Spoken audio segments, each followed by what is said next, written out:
What's up, everybody? This is the Crowded Room podcast with Alex and Jer, and tonight we got a special guest here. You want to hit the applause there, Andrew? We got Davey returning from the depths of Alberta. The boy is back in town.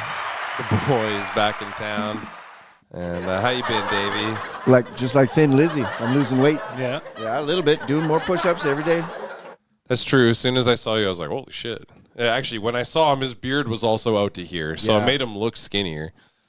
Does it really? Oh, I guess so. It made you look like old and frail because it's all like, it's gray. It's gray. It's super gray. So I was like, oh, no. It's like not like you're just like losing weight healthily. I'm like, he's getting old.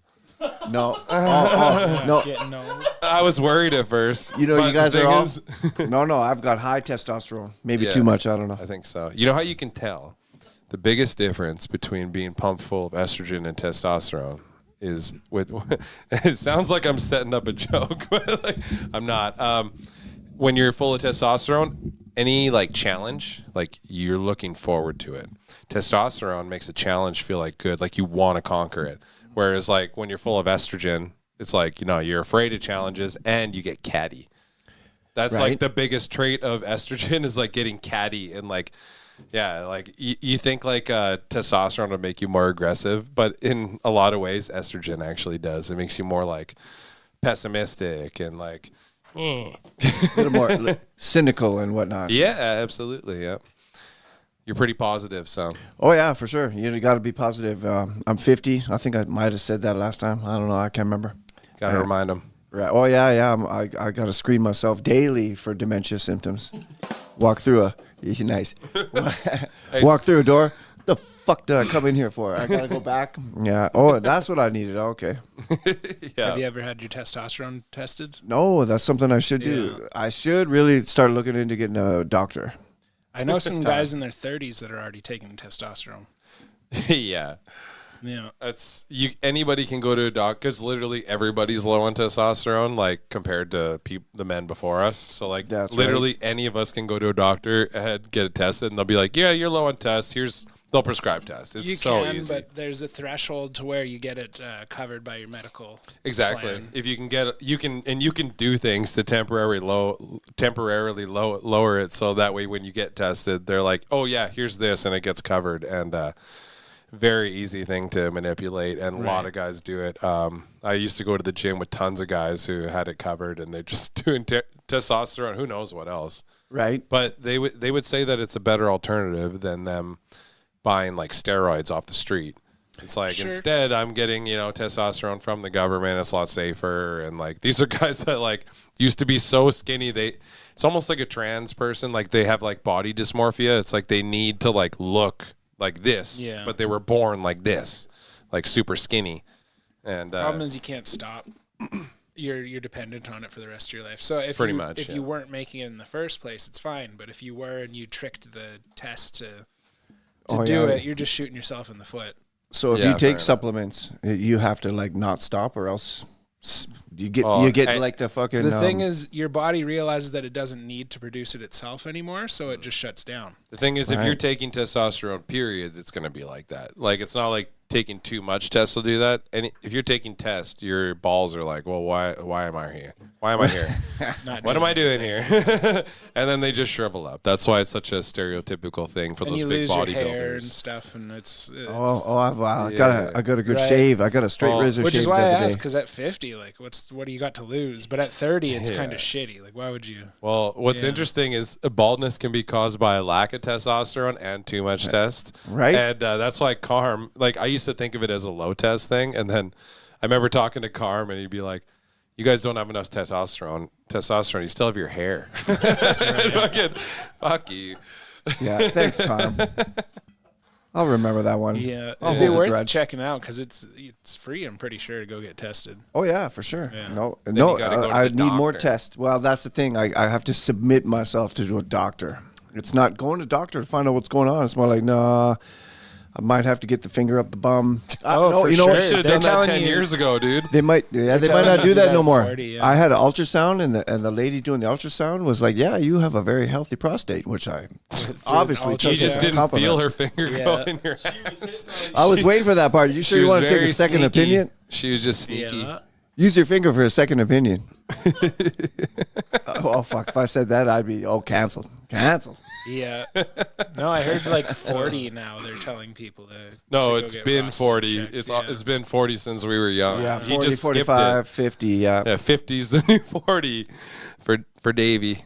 Not Actually, good, with prostate cancer, I think it's like keeps getting younger. I think 30 is going to be the new 40 soon. Oh my God! They should make the retirement 50 again. That'd be good. That'll never go back down. No, fuck no. That'll keep going up. Nope. You're going to have to work till you die, bro. Oh, like, don't we all? Like, we just literally work ourselves to death anyway. Yep, absolutely. Yeah. That's the plan.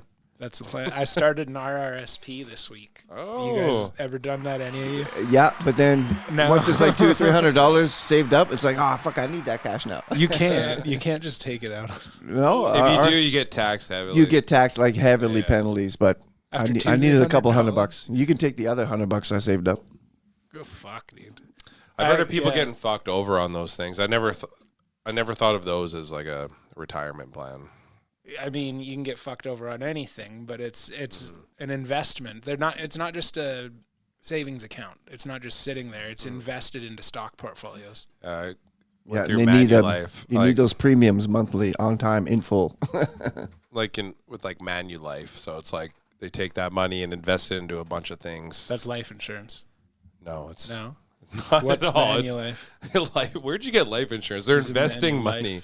Like they're investing my money into like stocks like Google, Apple, shit like that. You kind of get to choose like groups of these things, and then you can go high risk, low risk, and it's like a long term like investment savings thing.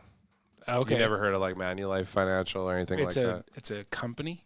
Well, it's weird because I've always heard of Manulife Financial, but then it's like there's separate people that'll like go through this that for you, like I don't know what you would call them, financial advisors that you go through that do this process. And so it's kind of like they kind of have it on like a pie chart, and it's like here's all the different like companies that are worth investing in, and and it's like when you give them money, it's like this is the percentage of like, you know, what all your money's going to, like each company that you're buying stocks in.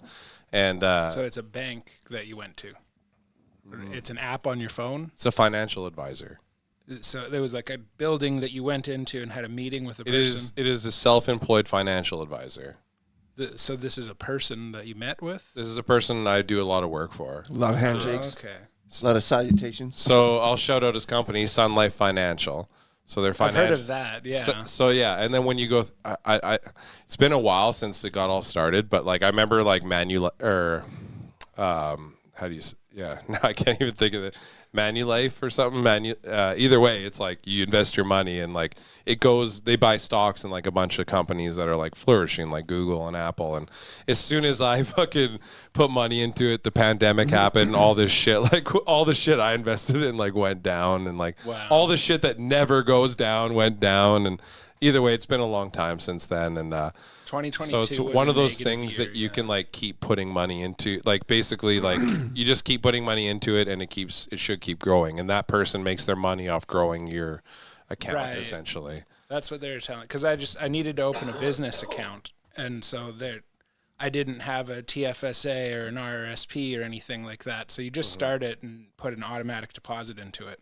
Forget about it for like 30 years, and it should annuity.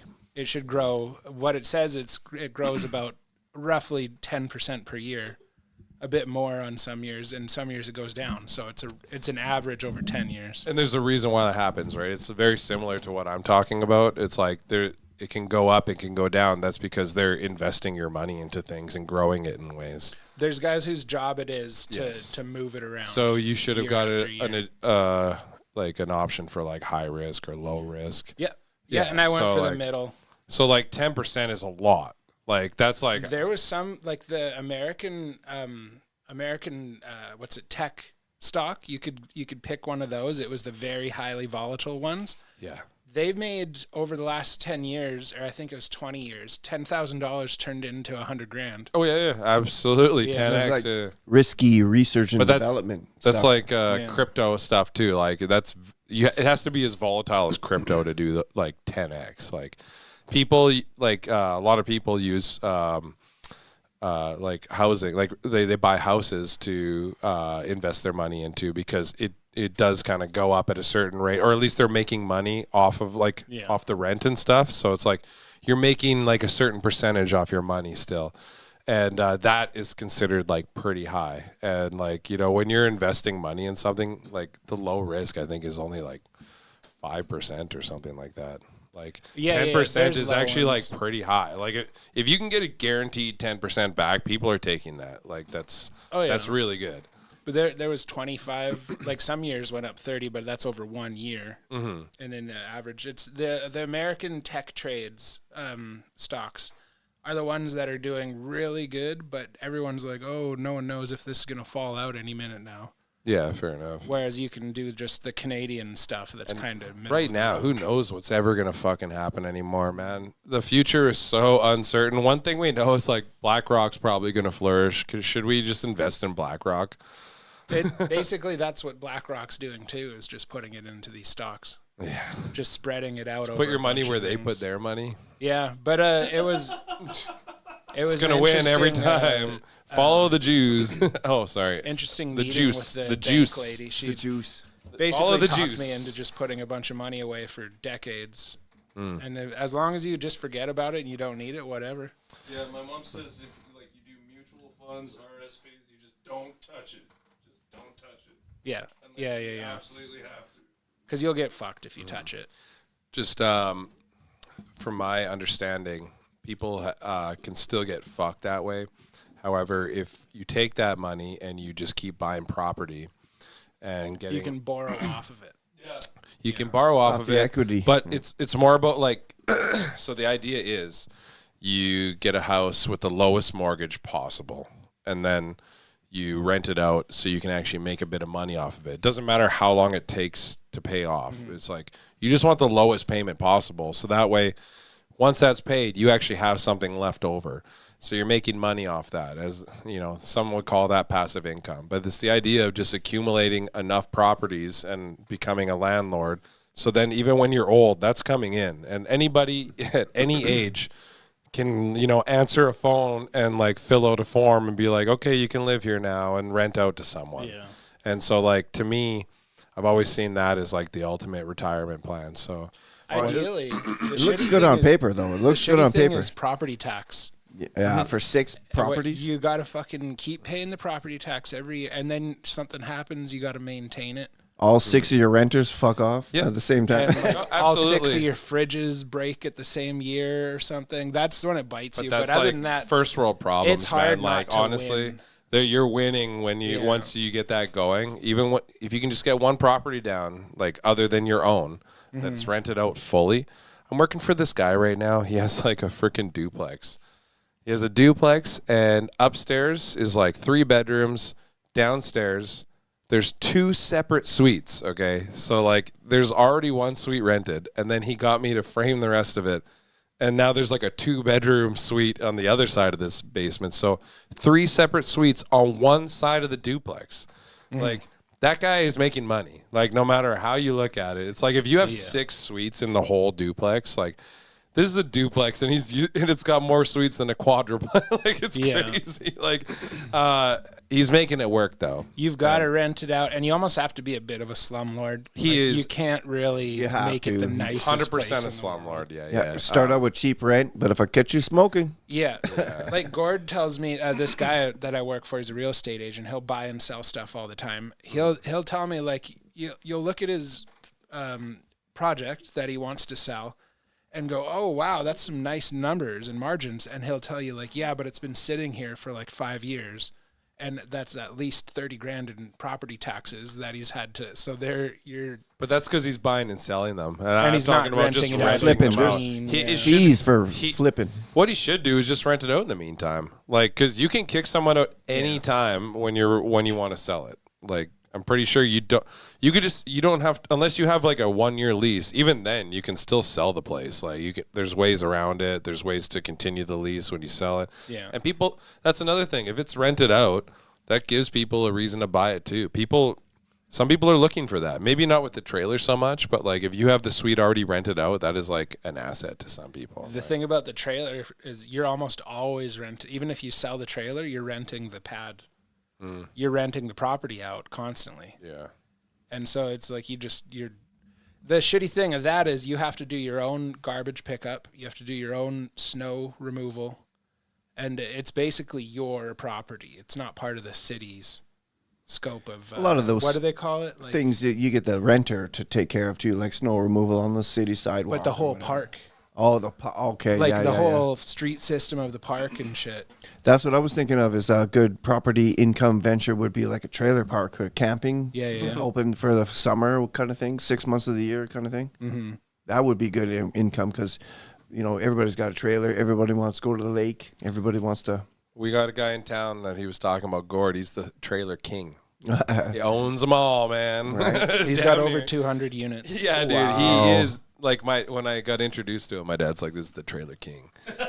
That's what I know him as. Don't look him in the eye. And like, dude, I hung out with him. Like, I talked to him for like 20 minutes, and he's like, "You want to buy this trailer?" Like, it's like, yeah, kinda. It was a nice yard. He says it to me too. The thing is, trailers don't really appreciate. They don't go up and down. Yeah. Like, so they devalue. Yeah. One thing that's nice though is at the very least, whether it like appreciates or not, at least your money's going into something equity, that you can sell and get that money back for the most part. The bank's still better than renting. It's still better than renting. The shitty thing is if you don't sell it in time, that property tax eats it up. Mm-hmm. And the depreciation eats it up. And then you got to do some sort of renovation. Prince George is terrible for property taxes, man. Like, it's never going to get any better. No, every year it'll raise. Same with Edmonton. Edmonton's like, it's a bit of a crisis. I was talking to... all property taxes go up.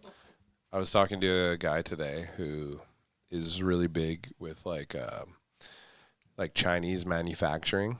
He's like in with these manufacturers. He's done a lot, like as far as like getting products from there to here and like new products. And anyways, he was telling me that like our mayor is like coming to him being like, "I need you to get some Chinese investors here because we need something."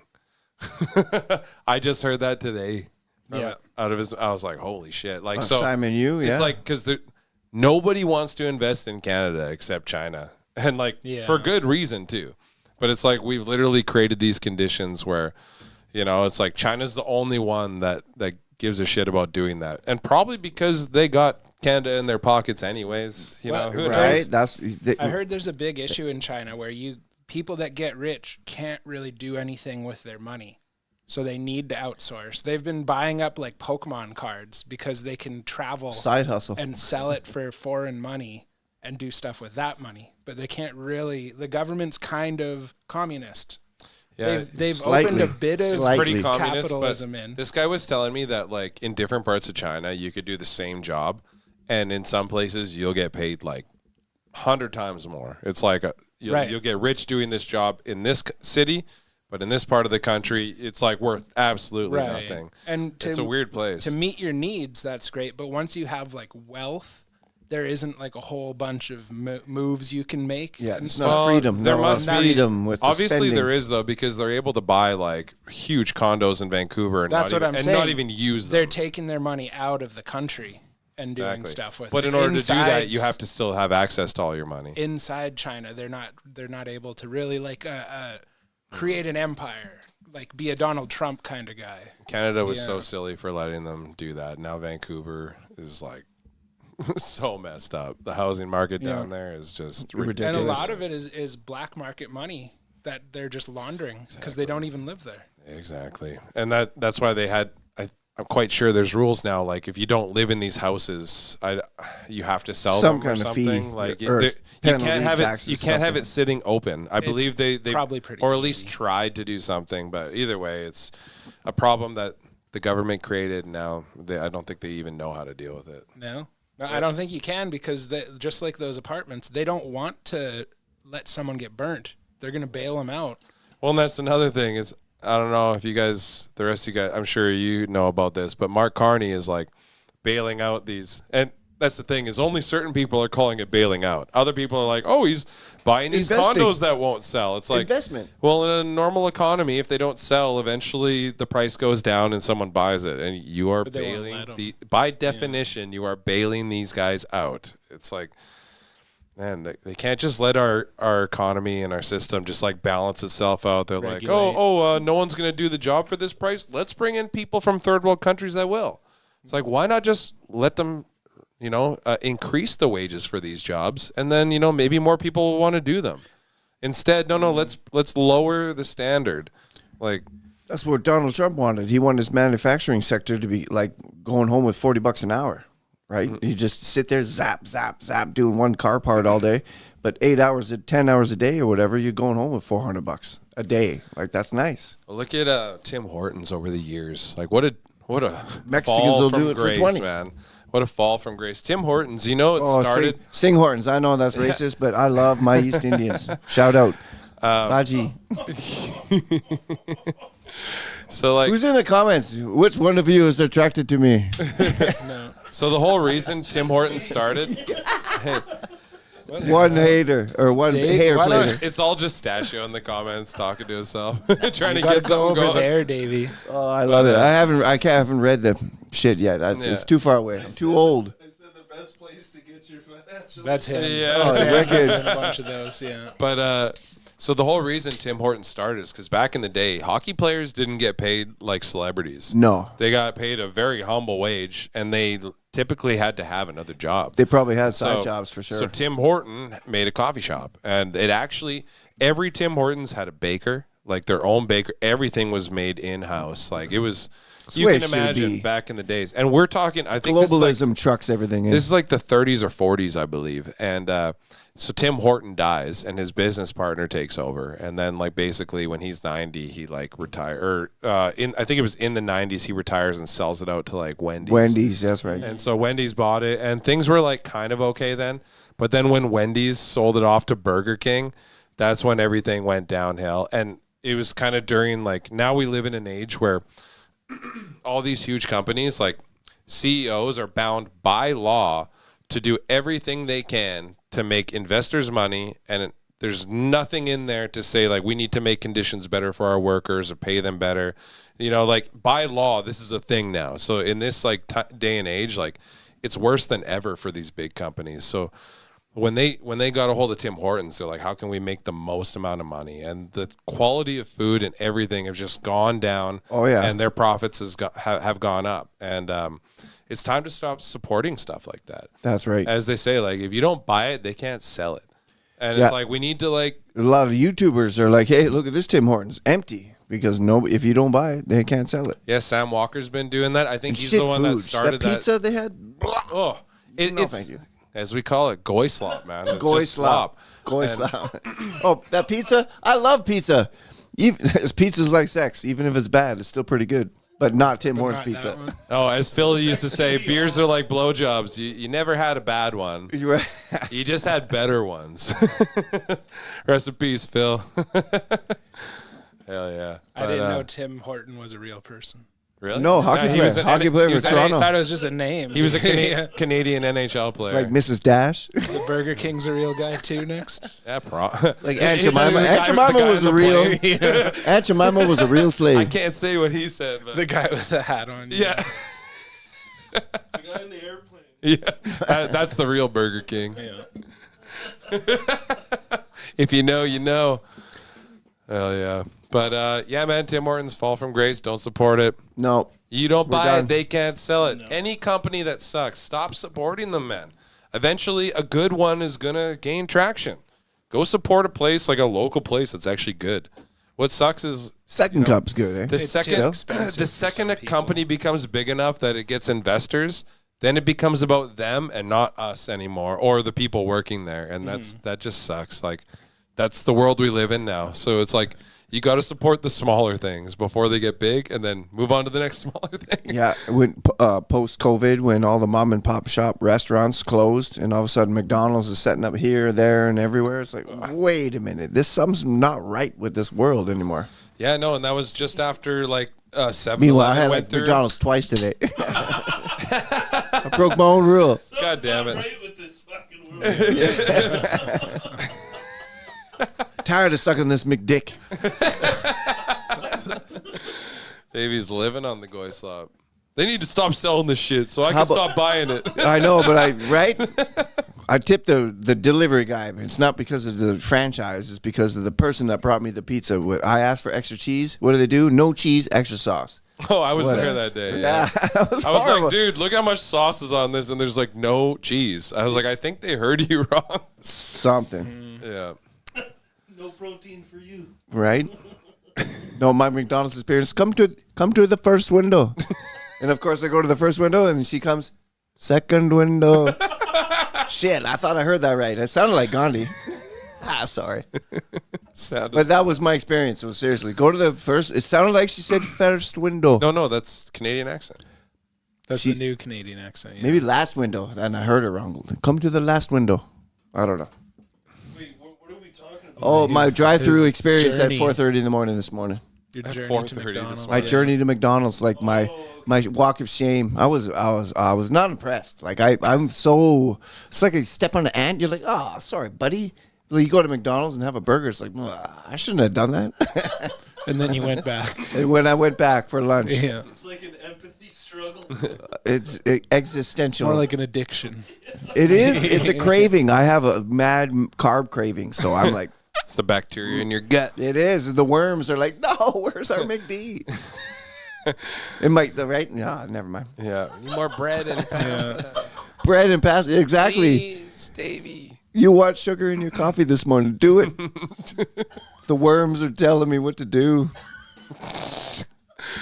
They've always told you what to do, I think. I can't pull them out of my ass. No, you need to take some I need to ivermectin. really starve. Well, I need to really starve. Oh, yeah. And then I'll be pulling them out like, yeah. So what brings you back to town, Davey? Always when I come back to town, it's work. Ron, his company's struggling. Doing And I hope he's watching. I'm sure he's watching, dude. We're supposed to do a polish job soon, but we're still hardwood sanding and working for Mrs. Smith, reinstalling her laminate she doesn't like in the first install. My customer. Tragedy. My customers, it is a tragedy. You've had them. I know you've had them. Yeah. Oh, yeah. Right? You do some laminate, and then the next day you're just about to finish, but there's a sticky note here. Oh, I don't like this wood. I don't like this board. I don't like this. This seems weird. I don't like all this. Oh, you will. It's coming. I know it. Yeah. Yeah. When you get sticky notes, it's not a good thing. No, you got to get away from those clients. When you walk in, there's green tape everywhere. Yeah. You fucked up. That's on you, not her. Yeah. Right? Yeah, no, sometimes it's just a crazy customer. Sometimes it's you. Right. Like, no, it's true. It's true. Well, when you do a wet set plank, yeah, you have to tape the shit out of the floor. But imagine taping your whole floor with sticky notes saying, no, I don't like this. I don't like that one. This one should go over here. I know, like, when I was still, like, working for someone, like, learning, I remember doing some laminate, and every laminate's a little different. And always locking mechanism. It's like, oh, we got to fix some boards at this house. We come back and there's just like 20 pieces of tape on the fucking floor, and I didn't even know what that meant back then. I was just like, huh. Yep. And he's like, yeah, every single one of those we got to change. And I was like, oh, that's a lot of work. It's pretty much the whole floor. And it's your fault. It's like, is it my fault or is it your fault for fucking leaving me here by myself when I don't know what I'm doing? When you're starting, for sure. Yeah. Right. But, that's how I learned, So you got to fuck shit up to learn. But if he was there, I probably could have avoided fucking so much shit up. Mm-hmm. Yeah, no sympathy for that. No, absolutely not. That's just it. With my new helpers, it's like, dude, I'm leaving you on your own. You got to figure this out for a little bit. Like, fucking, if you fuck shit up, sorry. Like, we got to fix it. We got to fix it. You got to stay late. You got to do it. It's a learning process. I left Mark at the job the other day, and we were putting peel and stick on a wall because we're doing like the Tyvek, the building wrap. Oh, okay, yeah. On a wall. So openings and stuff need some peel and like a blue skin peel and stick on it. And to put that on, you need to put a primer over the wood. Oh, okay, yeah. To let it stick harder. So he stick for longer. He thinks.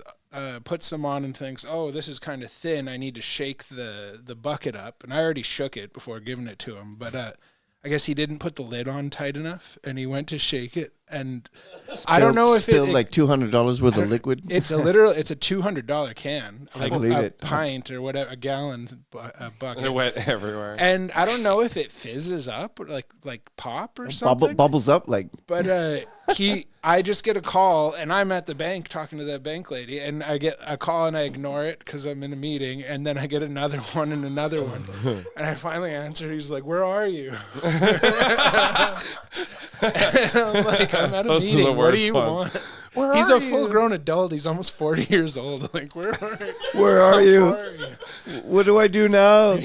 I'm laughing because I've had helpers in this situation, but also I've been that helper back in the We've all day. been that helper. Like a 20-year-old helper in this situation. Yeah, where are you? I don't know what to do. And is it lunch yet? I guess he shook the thing, and the lid just poof off. And it's like this sticky stuff. It's not just paint. Oh, no. Is it kills or? No, it's a primer. Primer, for blue skin. Mapes tea, that pink, it's like pink super liquid. Sticky rubber membrane stuff, and he got it all over himself and all over our rental scissor lift and shit. And he's like, "I gotta go home and shower." And he didn't clean the fucking. He didn't clean a single fucking thing. He went home and showered because he didn't want that stuff on his skin, and he didn't just show. acrylic. He didn't show up for the rest of the week either. Oh shit! So I had to clean. I had to go back after the meeting, stay late, clean it all up. And this guy's an adult. He's done this shit longer than I have. And that's why he didn't come in the rest of the week? No, he had his sister's getting married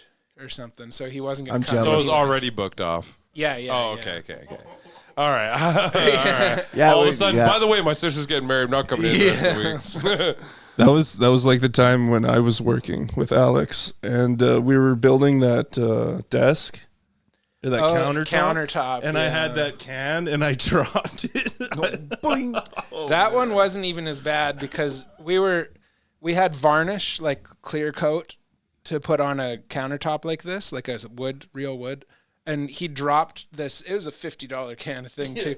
He dropped the varnish on the shit and spilled it everywhere. But it's like, you didn't really fuck up the thing. We just had to smear it on a little bit. Now that it's on there, let's go buy another $50 can. Glad I never fucked anything up when I worked with you. I remember when you worked for me getting a call. I put a staple through the hose. I was trying to go way too fast. He's like, "Don't worry, I'll get you another one." Oh, fuck. And then another time, I think you dropped the fence for my table saw and it stopped fucking working. Oh, right. Luckily, that didn't break the floor. It didn't wreck the tile it fell on, though. Because that would have did wreck the fence, but I don't use that thing anymore. We would have had to smash out the fucking tile and reset that, though. Yeah, it's better. Yep. But the fence for sure. That is I'd rather the fence break than the tile. That's right. But that was like year one for me. This is This is a 40-year-old guy that's done it longer than I have. Oh yeah, no, I'm just reminiscing. Marty's Red Seal. What's the problem here? Where are you? That would no, be I'm just glad you didn't put a staple through your freaking thumb. It's like through the hose. Okay, we can get another hose. Like you can keep working. It's not your thumb. I don't have to come pry you out of there. No, I was just trying to go too fast. But one time when I was really young, but new, Nathan was working with me, and he taped the trigger down on a stapler, and it was just dangling in the trusses. Safety go bang, bang, bang. And I was climbing through the trusses, and my foot just knocked into it, and I got a staple in the foot, like a 2-inch long staple in my foot. Fucking me and Delore back in the day working for Ron, the guy Davey's working for now. Back in the day, like 20 years ago, we pulling the guards back on the Brad nailer and Brad nail fights. Brad nail fights. Just if you hit someone in the leg from across the room, they're not paying attention. It's like, oh, what the fuck? And then I remember Ron was just like, yeah, what happened at that job? The guy said he found some Brad nails sticking out of the wall. And we're like, I have no idea how that happened, Ron. That's crazy. And he was just. He was just like, yeah, you're right. That is weird. I shot a guy, scratched his nose with a Brad nail, 2-inch Brad. He had safety glasses, but he saw it like corkscrew through the air and fucking cut his nose. And at first I thought, oh, you're joking. Let me see. And he showed me the scratch. And I was like, wow. That was like a millimeters away from grabbing his eyeball. And that would have been it. For some reason, he won't talk to me anymore. No, we had a laugh about it because it was a near miss, no incident. That was a near hit. It was a near hit. No need for a write up. No, we'll just laugh it off, and I'll buy you a beer, and we're good. It wasn't a near miss. And no more Brad nail fights. No more Brad nail fights. No more. Yeah, it was a near miss. It nearly missed it. No, it nearly hit. Yeah, a near hit. That's right.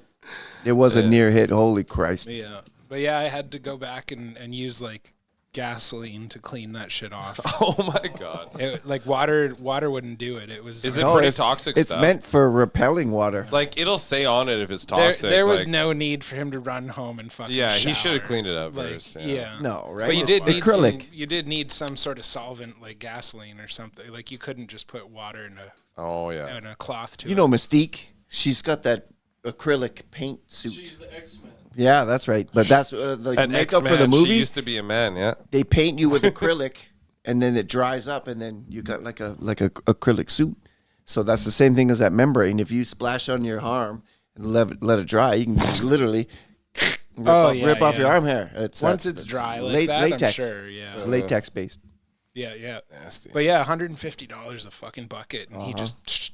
then runs home and then wastes your money like just wow. But Jacqueline's married, Is it Jacqueline? Jacqueline's getting married. I'm jealous. Tomorrow, yeah. Yeah, I gotta have to talk with Marky. Damn it, Marky! Congratulations. You should have beat that guy up. She was promised to me 3,000 years ago. Yeah. One time, Marky's dad was in the Bobcat, and I've never met Jackie before, And first time I met her, she's like, "Oh, hi." She leaves, and I was like, "John, is that your daughter?" And yeah, she's gorgeous. I told him. Looks just like Mark. Oh my god, I should have said that too. But Marky's dad would have said he would have hated. No, but John had a gorgeous. smile. John had a smile from ear to ear, and Marky, well, he just, that's Davey.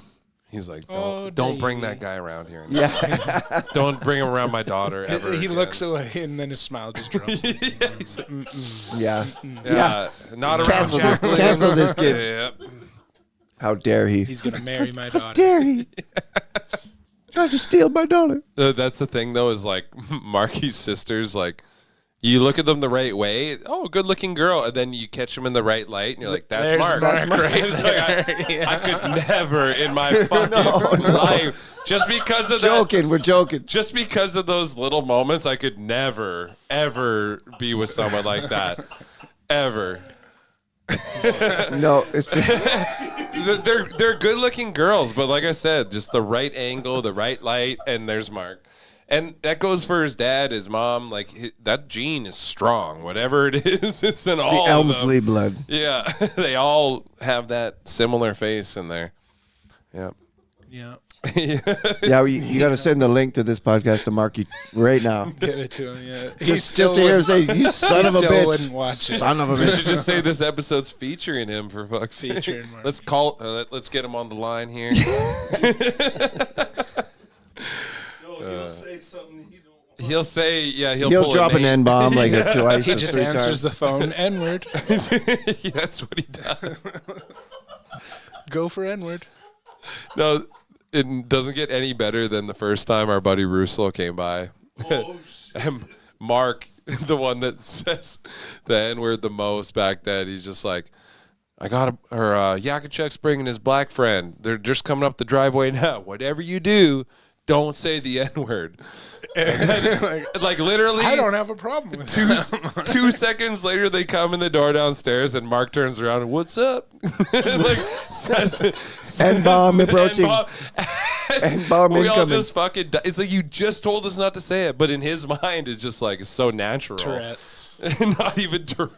That wasn't Tourette's. That was tactical. That was a tactical like, N-bomb. on purpose. Yeah. Anyways, and that was how we met Ruslo, someone who ended up sticking around and becoming one of our good friends. Our first time, all of us met him. That's what happened. Our first black friend. Our first black friend. Yep. Wasn't my first black friend, but my first black friend in that group that like stuck around was like could handle us white boys. Did you guys have a lot of black people in high school around here? I didn't go to high school here. The black people that we had in high school are like not black people that like were born here. They're like black people that like were like accents and like like. I went to high school with the C connection. You betcha. Well, there was like Richie, no black people. There's Richie. My elementary school, Isaiah, he was really cool. But you could count them on one hand. Pretty much, yeah. Yeah. Okay. And they were all really good at basketball. I did middle school, at least in America, and it was probably a third of black people. Mm-hmm. Yeah. Maybe a quarter. But you were in Nevada doing that? Very southern Nevada. Yeah. Down in the States, they just in general, like just not so much in the northern states. Yeah. Right. But especially like, the ones that you've heard of that have a bunch of snow. Like, I don't think there's too many in Montana or Washington or like that, right? Yeah, fair But, in the southern states, especially over in the southern eastern states, it's over 50%. But growing up in town, there really wasn't a lot of black people. Like, you grew up here. Yeah. You're older than I am. Like, you get your exchange students, and then you get your doctors and lawyers, specialty guys, immigrants, right? Yeah. And now you actually have black kids in high school, elementary school. We're born here and then growing up. That's here. right. Yeah, that's exactly. right. Yep. So a lot bigger black community now than we've ever had. That's for sure. Yep. Right. Yep. Everything's growing. But I think, like, when you grow up in a place where it's all white people, it's the same as like I dated that black girl in 2017, that chick from Jamaica. She told me, like, I grew up with all black people, and I remember the day a white person came to my village, and everyone wanted to touch them, and, like, It was like, holy shit, look at this person. And it's like, I felt the same way as a kid the first time I saw a black person. Let me touch you. No, I was like, I don't want to touch you. I'm just kidding. It was the opposite. She was a girl. I was like, I don't want to touch you. We were in grade 4. You know what is okay? I'll tell you the truth. She was missing a couple fingers because her umbilical cord when she was a baby. And it pinched off. So the first black girl I ever met, she's missing fingers, and I did not want to touch her. I was like, please stay away. I want to keep my fingers. It had nothing to do with their skin color. It was like, you're missing fingers. Cool. You're not whole. My first black friend in grade 4. That's the first time I had a black friend, grade 4. Wow. Yeah. There's in Burns Lake, none, 0. There was one kid that was adopted, but he was like 10 years younger than me. What an interesting podcast topic, eh? Where black people live. All right, I got a question for you guys. Conor McGregor's making his return tomorrow up against Max Holloway. What are your guys' predictions? I think McGregor's going to come back fucking pretty pissed off because Ireland's on fire right now still. He'll do a good. If one of us goes to war, we all go to war. If he can't do anything significant in a round and a half, it's over, I think. Yeah, Holloway will clip him and he's over. Is it 3 or 5? It's 5 rounds, right? Yeah. 5, and Max has fought 5 rounds his whole career. Conor basically doesn't do 5 rounds. If he doesn't have it sealed within, I'd say, I give him 3 at most. I think. Yeah, what weight is it at? 70. So I think he's been at 170 long enough. His still lightweight or welter? His cardio at that weight might be better than it was when he jumped up to that weight back in the day, and then 3 rounds is all we got out of him. So I think maybe we can get 3 solid rounds out of him now, and then the last 2 definitely Holloway. Maybe. But if we're going off of just like what they've shown in the past, like this is no going to way be a to good go fight. off of what they've shown. I know because of the ring rust and well, Connor's not only trajectory. that, there's no such thing as math. Like you saw, you're right. Taporia knocks Holloway out. And then Holloway knocks Justin out, and then Justin knocks Taporia out. And that's the story as old as time, too, man. We've always had those little like triangles in UFC. Like that's always been a thing. Victory triangles. It's like rock paper scissors. But that's why those betting apps make so much money, is because people think they know, and they're like, no, I know this is gonna happen. Yeah, man. And even if it does happen, it was just luck. Like, yeah, absolutely. Oh. What do we got? The odds aren't that great. Oh, Patty's fighting too. Eh? I know the card's stacked. I haven't looked at it for a while. Oh, Corey Sandhagen. I know. Nice. Oh man, at least every fight has at least one guy I like, and except this one. Who's this ugly guy? Brandon Royval. Oh, Royval. Loner Kavanaugh. This is gonna be a good dude. fight. Bobby Green fights way too. Like he fights so often, but against Terrence McKinney, that is a good fight because Terrence. I want him to win, but he's also shown some weaknesses. I think he lost his last fight. That's a good fight. Krylov. Rob Whittaker's wicked. Whittaker. Is this the prelims? Whittaker's on the prelims. They put my boy. He went to light heavyweight. But the 2 fights up, I don't even know either of the fighters, and they got Whittaker in the fucking. Ugh. Gable Stevenson, nice. Yep. Look at his odds. Wow, dude, they hyped that guy up so much. I don't believe. Like, you know what? I'm sure he's great, but it's this is how they make their money every time I bet against them. 2,000. Yeah. So bet on. Who is this guy? No one's ever heard That's of the him. guy that's making me money tomorrow night. I promise you. They just invented that guy's name. Yeah, dude. Alicia Ellison. you know, it's a tough kid. His name Alicia. Cody Garbrandt's fighting. I always like watching him. Even win or lose, I like him. Yanez is a scrapper. You know, Cody Garbrandt, he may not be the best fighter of all time, but that night that he fought Dominic Cruz, he was the best fighter for one night. For one night, Yeah, and he made Dominic Cruz, who was one of the most dominant people at that weight class of all time, he made him look stupid. Like, he made himself look so many miles ahead of, like, the best guy. Like, that's why I'll always respect him. He was the best guy in the world for one night. Yeah, we also got 10 years to train for that one fight. Did he? Well, I mean, Dominic was dominating for 10 Oh, I see what you years. mean. Yeah. So it's that whole gym and then But, like, Cody was, like, on a tear on his way up. Like, his boxing and footwork was just so good. And they also trained in gyms that were, like, an hour apart from each other. Yeah. So they kind of knew people that sparred with other people. But, like, to say that he had that long to train, like, so did everybody else then. Is that it for the grill And, fighters? like, Oh, yeah. and they didn't Just look two? that good against them. But now a lot of people do.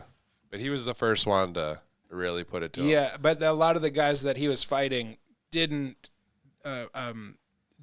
realize that they had to fight Dom their whole childhood coming up, whereas he kind of did. As Dom, like, started. But then there's, like, you know, Uriah Faber and all that stuff. And Who is like bigger coming up, right? Whereas he was nothing, and he was looking up the whole time. I think it was kind of just like the women's divisions, like they just weren't fully developed. So like you have a top 10, but like 8 of them don't actually belong at the top of the.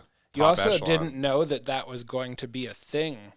Yeah, because there's such a niche weight class. Like not everybody. And it didn't exist. There's so many. There were so few people that are fighting at 125, 135. They only created it a few years before they fought. Exactly. And that's why they had to literally like buy another organization that was kind of leading the way with those weight classes and then do it that way. And then it's like, okay, now we own this. It's like, okay, we're going to that's why they were able to take basically a whole weight class from there and just like make it the UFC weight class now. And just hand smart. People belts, basically. Smart, yeah. They don't know where this guy's from. Fareed Basharat. Well, take a you know what? I can point on a fucking globe and I'll be close. Fareed sounds like Persia. Yeah. That guy is Persian. Basharat. My name is Fareed. Makahuma Hadajad. Basharat. This one might be worth betting on. John Garza. Yeah. No. So what I do is like he's ranked too. So this is what I do, guys, when I bet. So I watched a few UFCs in the past where all of the underdogs win. It does happen once in a while. So on every single UFC, you could do a parlay where you pick every single underdog, and usually they won't even let you bet $5 on it because you'll win too much money. And so like there's usually like a certain limit that you can win off of a bet. And it doesn't matter how much you bet. There's only so much you can actually like win off of a bet. And so $5 will win you more than like the 1 or 2 million you're allowed to win. And if every underdog wins. And so you have to bet like sometimes like 50 cents or $1. So it like puts it at an amount. So you win $500. It's 5 cents a bet. It's basically like 1.3 million you'll make off like $1 some of these times. Wow. Like it's always different because the odds for, the average odds for the whole night is always different. But that being said, if you were to like bet $1 on even $5 on every UFC for the rest of your life, even if one of them won, that would pay for all of them plus $1 million more. Like it's so much fucking money. So I do that every time. But then also I do it twice on every UFC. So that way, because that's the thing is, as it's going on, as the night goes on, and you get 4 or 5 right in a row, you have the ability to cash out early. So now it's like, I've been able to cash out sites, at like right? Some sites on a lot of them. So it's like you can in between fights you can cash out. So say you get a few in a row, it's like, well, if your ultimate winnings for all of it is like $1 million, then after like 3 fights, like you can usually cash out for 100, and you put like $1 or 2 in. So if you can even just get those first few, so I always do 2, so I can let one go a bit and feel okay about cashing out early, and then just let one go till the end and try to win big. And then, when you're betting for such a small amount, well, why not do a few of them, right? So I like to do $5 parlays. They can compound. So then I'll do one that's all the favorites. And if you bet $5 on that, you can still win like maybe $50 or something, whatever. Do one of those. I'll do one where I bet with my heart. I'll do one where I bet with my mind, where I like look at the stats, look at their. You could do so many parlays. You don't have to put a lot of money on them to make money. And then one night I got an 11-fight parlay, and I won $800. So fuck yeah. On an 11-fight parlay, you should win a little more than $800 because that is like rich rare. that is pretty rare. $800 is actually fuck all for an $11 or 11-fight parlay. However, that night there was a lot of big favorites, and so I was able to like bet on them, and then I used my heart and I bet on like a few underdogs. I'm like, I want this guy to win. I think he could do it, and it worked out. You meant to say follow his heart, not use his heart. Your heart better be useful. You're absolutely right. I followed my heart, didn't use it. Nice. Yeah. Anybody else bet on the fights? No, never. Oh, it's fun. I find it fun. I just like to make a prediction. The predictions are good enough. It makes them more interesting. No, I like to do blackjack online sometimes, and I haven't even done that for a while. But you'll put a certain amount of money down, and then when that money's gone, you don't put any more down. Like you don't have a problem. Right. Right. Right. You don't got a problem. I'm just checking. I'm a losing lately gambler.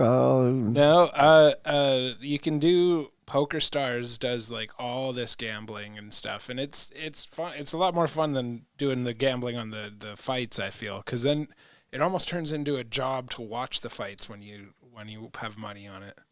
Especially the shitty little for me, fights. it's the exact opposite. For me, I enjoy the fights more because I have someone to root for in the fights where I don't really know anyone, and I actually enjoy them way more. That's partly the reason why I do it. Yeah. Like it's just kind of fun. Like every like actual UFC, I just put $100. I just deposit $100 on the site, and then I make a bunch of bets, and then that's it. And like sometimes your limit, you play within it. A lot of the times I win my money back. At least I can cash out on one of them, and then like get like $50 back because I don't even bet $100. Like I just don't have a proclivity to gambling. I guess like you're saying you play blackjack. No. Yeah, well, I'll put $50 on, and that was like 5 over the last 5 years. Yeah, like we should bust all the roulette wheel. Yo, any gambling sites? We're looking for a sponsorship. So we'll push your agenda. Dude, one of my exes had a gambling problem, and I had to download an app on her phone that blocked all gambling sites. It blocked over 50,000 websites. And they're all over mainstream TV. Like you watch normal TV, cable TV. gambling commercials all the time. They had new ones. Worse all than the drug time. commercials. And so basically, the way it worked is like if she were to delete that off of her phone, it makes her phone run like at 1% speed. So like she can't even use her phone until she gets it back on there, and like. So it's like it stops you from like using all these sites, and I paid for like a year of it too, and then we broke up, and I never canceled it. I was like, you need a new phone if you want to gamble again. But this chick, she found a like an alternative. She would just like go to the casino, and she would just like bet like her whole paycheck, and then like. Some months it'd be like, oh, I can't pay my rent. And then another month she'd be like, oh, I got all this money. And it's like, how did you get all that money? It's like, I already know. It's just like, you just happen to win this month. It's just like, but it's like once every like 4 months she would win. Yeah. Then the other months it's like, I don't know how I'm going to pay my rent. And her mom is just like funneling money into this hole. Her mom told me, she's like, don't ever give her money. I grew up. Her own mom. Like growing up in Nevada there, right, with all the casinos, you saw so many parents that were up until 6 a.m. and doing exactly that. Mm-hmm. And they would work until maybe, say, like 10, being a waitress, a cocktail waitress, then stay at the casino till 6 a.m. and lose all the money that they made. All the tips. And like I'd be friends with their kids, and they would like never have parenting around. Everyone's like a shithead. Well, you were kind of on your own a little bit too, right? Yeah, but my mother wasn't gambling. That's but good. Either way, I got to see it, and it's kind of like when your parents smoke a lot, you grow up and you don't smoke cigarettes so much. So like you got to see how shitty it was to gamble and to throw your life away gambling, and basically like the addiction of it. Like, right, if your mother was a crackhead, you're not gonna fall into that trap more likely. Unless you're a crack baby. And unless you're really have a disposition. Traumatized. Yeah, right. But I got to see it, and I think that's why I don't like the idea. I like the idea of going out to the casino and hanging out with your friends more than the idea of sitting down and winning money. You and I have gone to the casino before, and it's not like we do it all the time. Like I've gone to the casino twice with you, I think, since I met you. And I can make a budget and expect to lose it, and not go pull more money out. When Never had a problem with that stuff. Yeah, but the thing is, the reason why I bring that up is because I know more people now than I've ever known that have gambling addictions, like quite a few, especially in the last couple of years. The one guy I know, he's put $60,000 in. That as far as he's like, since he started gambling, like I'm sure it's been a couple of years maybe, but like he's like, $60,000 in, and he's won over $200,000, and he's lost all of it. So like literally dealing with like almost $300,000. That's how he's lost almost $300,000. Like that's crazy. That's sad. How is Kyle G doing these days? That's not Kyle G, no. I'm joking. Damn. Had to fucking. Where's the button? Hit the button. Damn. G catches a stray.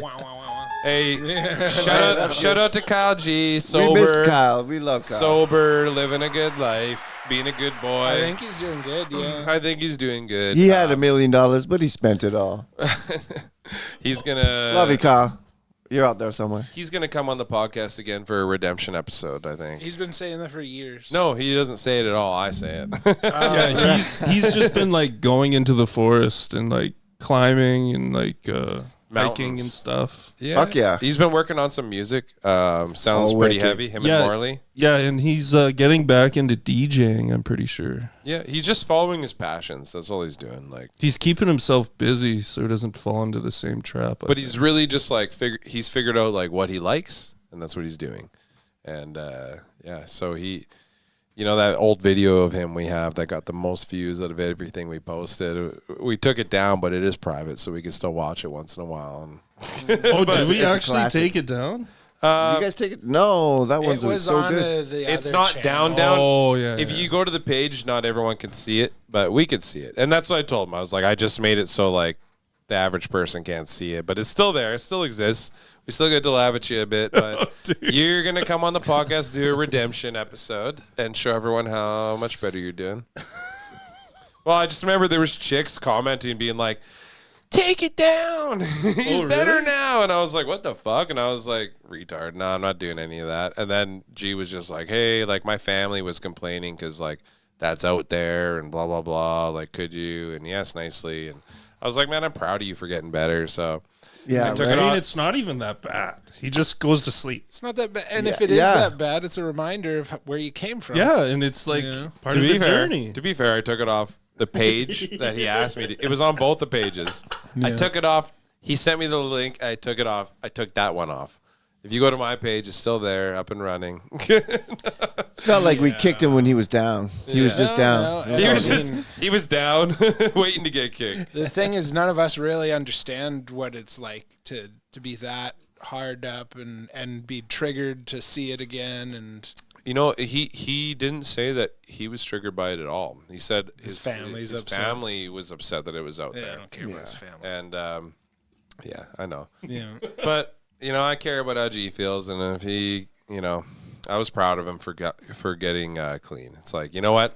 This is your reward for getting clean. I'll take this video down. That's fuck all to me. Like, if he doesn't like it, then that's the one thing that matters to me. Yeah, because we all love Kyle G, and we want him to do well. Yeah, absolutely.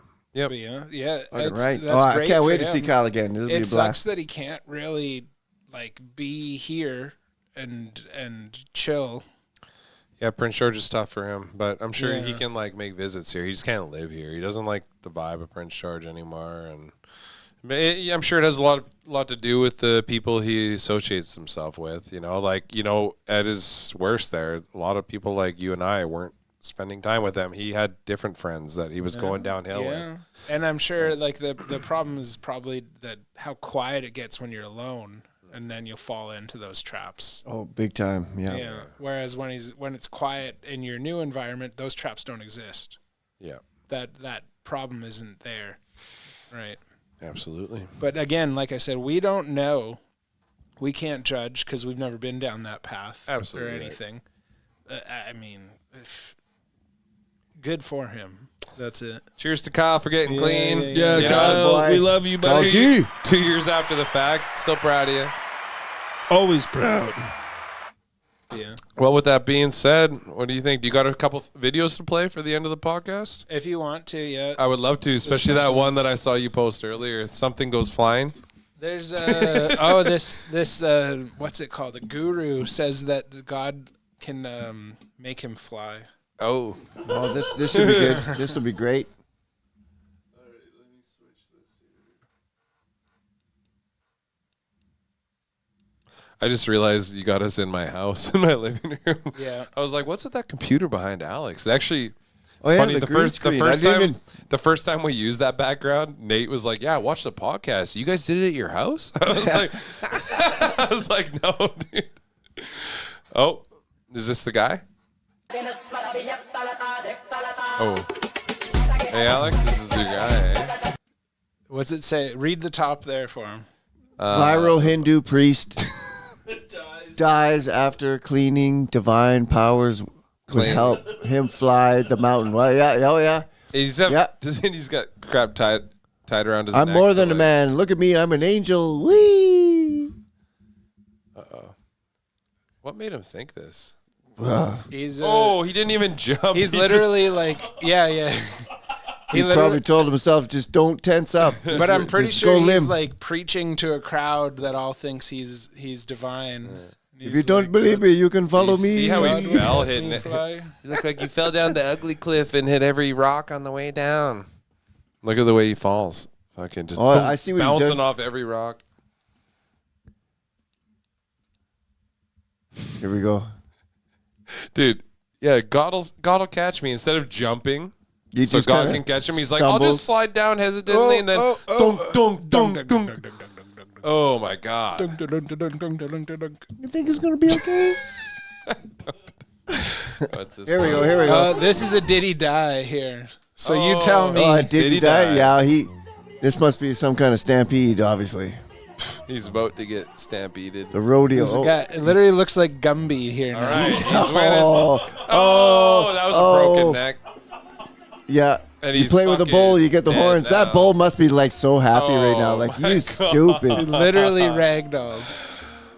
Oh, and they have to drag him away, which is even worse for them too. Like you're not supposed to move someone after Yeah, that helmet. exactly. That helmet does not look get good. gored again. Like look, like right, boom. He just gets shit whipped and his head hits. Like that might have been the broken neck right there.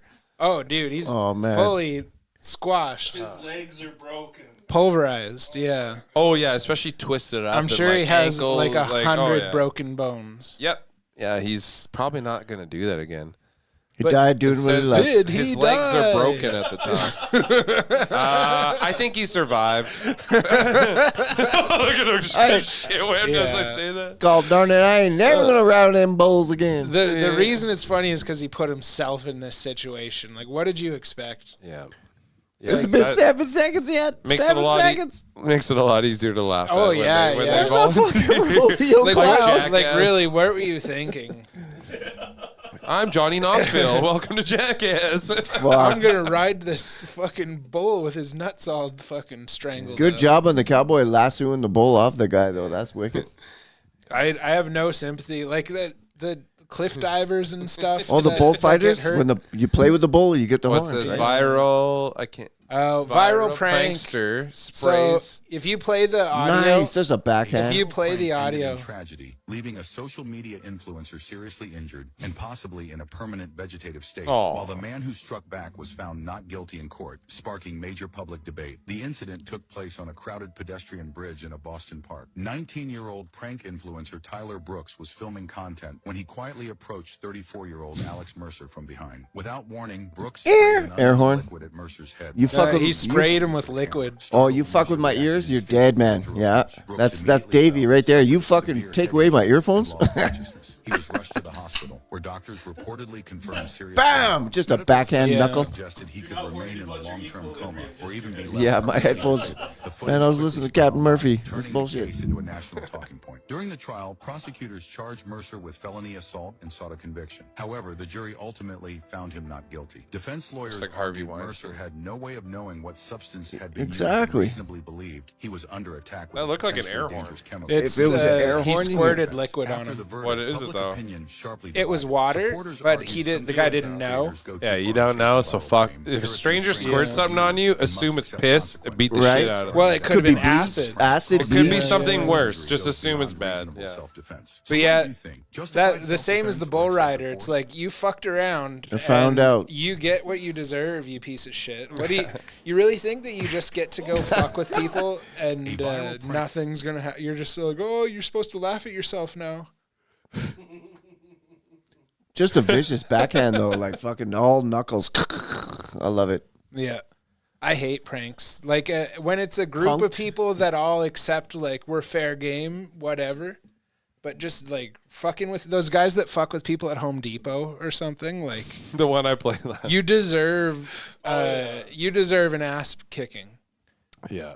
And if it's someone that can't kick your ass, then you deserve like someone walking by to kick your ass. Some of those AI pranks, though, Like, or yeah. when someone will go up to someone and like swing something in their face and then walk away, and the person will think nothing of it, like that was a crazy person. And then the next guy comes up and is like, "Did someone like try to hypnotize you?" And yeah, someone swung something in my face. Yeah, look, and they show them an AI video of them because someone was filming when the original guy did it. Oh, wow. So then they make an AI video of like, once he's done, they fucking kiss after, and it's like, look, and then he thinks that he got hypnotized to make out with this guy, and they're just so disgusted. They're like, "Where is he?" And they're going, I'm gonna kiss him. dude. Those pranks are so fucking funny, man. And the thing is, like, I'm not gonna prank someone, and I wouldn't even encourage someone to like Nah. go out and like be a prankster. But like when I see that shit, like that's pretty fucking funny. Like You didn't actually touch the guy. Yeah, whatever. yeah, you just showed him a video of Yeah, him making yeah. out with someone, and he thought it was real. Like boomers are gonna fucking boom, man. They're gonna, and that's gonna show your homophobia really hard, right? which is that's fine. most people be like, "Oh, well, fucking weird, dude." No shit. But I mean, yeah, is it homophobia or just being straight to not want to kiss a guy? Oh, I don't know. But It's those just straight. guys that like come up behind you with the big horn and like, Oh, Knock fuck that guy like, out. that would piss me the fuck off. Have you seen that black guy? He comes up behind guys and right in their ear, he's like, and And he'd be like, ugh. And then, like, in a grocery store. But he sneaks up on him, and he literally gets his lips, right in their ear. Then get the fuck away from me. But, it's very different to threaten the guy's life versus just show him a video. I think we can all agree, though, no matter the level of the prank, if you get knocked out, that's on you. On you. Right? I don't care how nice it was. Like, everybody takes it differently. That guy got put in a coma. He deserved that, though. Don't spray shit on people. No, I don't care if it was just water. That guy doesn't know you. He doesn't know what you did. And what did you expect? Did you really think that the guy would be like, oh, you sprayed something? I need a shower, bro. Thanks. Not only that, I'm supposed to believe that you just only put water in there, like, just to prank someone. Like, what? Like, yeah. So you wanted me to think there was something in there. So then, don't be surprised about getting knocked out. You're begging for it. And not only that, like, you're also filming it so that other people will laugh, and that's like your. I sure laughed when I saw him hit the floor. Nuisance of it. If you were just doing it by yourself and like not filming it, that's funnier to me than filming it for views. Yeah. Like if it just gets you off on your own, and that to me makes it funnier. Just did like it this for the is just dopamine. your hobby. You like to go fucking around. I mean, objectively, it is funnier. Some guy is just doing it for the love of just the game. For fun. He's just like, I don't care if I get knocked out. I don't need views. Yeah, I'm just fucking with people because I love it. I just get off on fucking with people. That's for the love of the game, man. More respectable to me than people filming it for YouTube. Very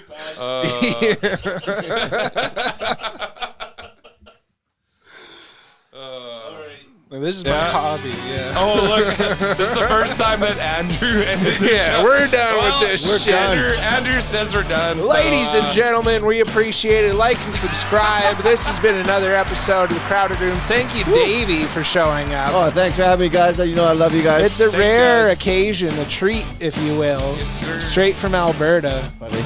Love it.